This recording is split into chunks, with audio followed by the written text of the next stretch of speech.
Hi hello friends, welcome back to our channel. Ugadi స్పెషల్గా ఈరోజు మీకోసం మామిడికాయ పులిహోర చేసి చూపించబోతున్నాను.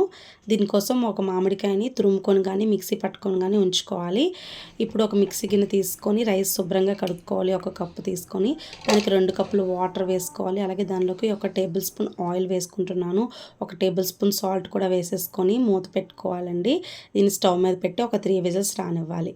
3 విజిల్స్ వచ్చిన తర్వాత స్టవ్ ఆపేసి పక్కన పెట్టుకోవాలి. ఇప్పుడు చల్లగైన తర్వాత తీసి చూడాలండి. రైస్ అయితే పొడి పొడిగా వస్తుంది. ఆయిల్ సాల్ట్ వేయడం వల్ల టేస్ట్ కూడా బాగుంటుంది.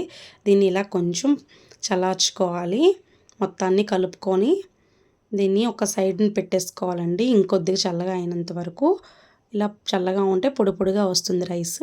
ఇప్పుడు ఒక కళాయి తీసుకొని దానిలోకి 4 నుంచి 5 టేబుల్ స్పూన్ల ఆయిల్ వేసుకుంటున్నాను. ఎందుకంటే దీనిలో ఆయిల్ కొంచెం ఎక్కువగానే పడుతుంది. ఇప్పుడు 1½ టేబుల్ స్పూన్ శనగపప్పు వేసుకోవాలండి. అలాగే 1½ టేబుల్ స్పూన్ ఆవాలు, 1 టేబుల్ స్పూన్ జీలకర్ర, ఇవన్నీ వేసుకొని దోరగా వేయించుకోవాలి. అలాగే కొద్దిగా అల్లం ముక్కలు చిన్న తరిమి వేసుకుంటున్నాను. అలాగే పల్లీలు అనేది 2 టేబుల్ స్పూన్ వేసుకుంటున్నానండి.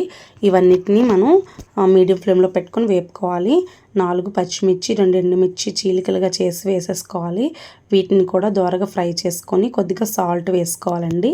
ఇప్పుడు 1/2 టేబుల్ స్పూన్ పసుపు కూడా వేసుకుంటున్నాను. మీకు కావాలంటే 1 టేబుల్ స్పూన్ కూడా వేసుకోవచ్చు. కరివేపాకు 1 టేబుల్ స్పూన్ వేసుకుంటున్నాను. మొత్తాన్ని మంచిగా వేయించుకోవాలి. చూసారుగా కొద్దిగా పల్లీలు అనేవి కలర్ చేంజ్ అయినప్పుడు ముందుగా తురుము పెట్టుకున్న లేకపోతే మిక్సీ పట్టు పెట్టుకున్న మామిడికాయ తురుము ఉంది కదా, దానిని వేసేసుకుంటున్నాను. ఏ కప్పుతో అయితే రైస్ తీసుకున్నామో అదే కప్పుతో మామిడికాయ తురుము అనేది వేసుకోవాలి. ఇప్పుడు దీన్ని సిమ్లో పెట్టుకుంటూ మంచిగా మగ్గించుకోవాలి. పచ్చివాసన పోయే వరకు మగ్గించుకుంటే సరిపోతుంది. కొద్దిగా ఇంగువ వేసుకుంటున్నాను. చిటికెడు ఇంగువ వేసుకోండి. మొత్తాన్ని కలుపుకున్న తర్వాత ఇప్పుడు రైస్ దానిలోకి యాడ్ చేసేయాలండి. ఒక 2 మినిట్స్ పచ్చివాసన పోయినంత వేస్తే సరిపోతుంది. ఎక్కువసేపు వేయించాల్సిన పని లేదు కదా. రైస్ యాడ్ చేసుకుంటూ మొత్తాన్ని మంచిగా కలిపేసుకోవాలి. టేస్ట్ అయితే చాలా చాలా బాగుంటుంది. ఒకసారి మీరు కూడా ఈ ఉగాదికి ఇంట్లో ట్రై చేయండి. ఇప్పుడు స్టవ్ ఆపేసేయచ్చు. 1 నిమిషం తర్వాత స్టవ్ ఆపేసి మనం ఒక సర్వింగ్ ప్లేట్ తీసేసుకొని సర్వ్ చేసేసుకోవచ్చు. టేస్ట్ అయితే నెక్స్ట్ లెవెల్ ఉంటుందండి. పుల్ల పుల్లగా కారం కారంగా చాలా బాగుంటుంది. దీన్ని ఇలా సర్వింగ్ ప్లేట్లోకి సర్వ్ చేసేసుకుందాం. మీరు కూడా మీ ఇంట్లో వాళ్ళందరితో రేపు ఉగాదికి ఇలా చేసుకుంటారని కోరుకుంటున్నాను. Thank you so much friends. నా వీడియోస్ని ఇలాగే ఫాలో అవ్వండి, లైక్ చేయండి, షేర్ చేయండి, సబ్స్క్రైబ్ చేయండి. ఇంకా చూడలేని వీడియోస్ అన్నీ చూడండి ఫ్రెండ్స్. చాలామంది చూస్తున్నారు, సబ్స్క్రైబ్ చేసుకోవట్లేదు.